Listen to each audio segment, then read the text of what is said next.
ഉദർ ഹേ ബത്തക്. എന്നാ പക്ഷിപ്പനി അറിഞ്ഞു കാണുമല്ലോ അല്ലേ?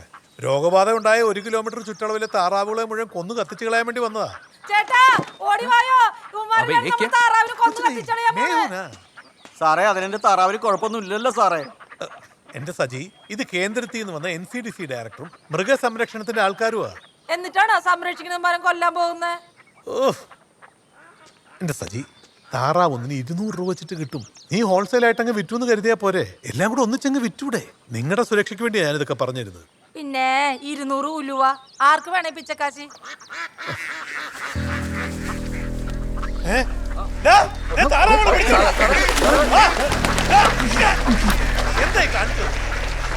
ആദ്യം ഭോപ്പാലിലെ ലാബിൽ നിന്ന് പരിശോധനാ ഫലം വരട്ടെ, എന്നിട്ട് കത്തിക്കാതെ നിങ്ങളെ. സോമാ, നീ ഹീറോയിസം കളിക്കല്ലേ? ഇവിടുത്തെ താറാവിന്റെ ഇറച്ചി കഴിച്ചിട്ടാ കാട്ടിപ്പുറമ്പിലെ സൂസി ഛർദിലുമായിട്ട് ആശുപത്രി. അതേ അവൾക്ക് വയറ്റിലുണ്ടായിരിക്കും. നീ മിണ്ടാതിരിടി. എടാ അവരെന്തെങ്കിലും ചെയ്യട്ടെ മുടിയാനായിട്ട്. അല്ല, ഇത് പക്ഷിപ്പനിയാക്കി തീർക്കാൻ ഇയാൾക്ക് എന്താ എടുക്കാം? ഇവിടുത്തെ നാട്ടുകാരെ പഠിപ്പിക്കാനായിട്ട്? ഇത് ഇറച്ചി കച്ചവട ലോബിയുടെ ക്രിസ്മസ് കളിയാണെന്ന് ഏത് മണ്ടന് മനസ്സിലാവും? സോമ, ഇവിടുത്തെ ആൾക്കാർക്ക് വേണ്ടി രാത്രിയും പകലും നോക്കാതെ പണിയെടുക്കുന്ന ഒരാളാ ഞാൻ. നീ ഇപ്പൊ കാണിച്ചോണ്ടല്ലോ വലിയ വില കൊടുക്കേണ്ടി വരും.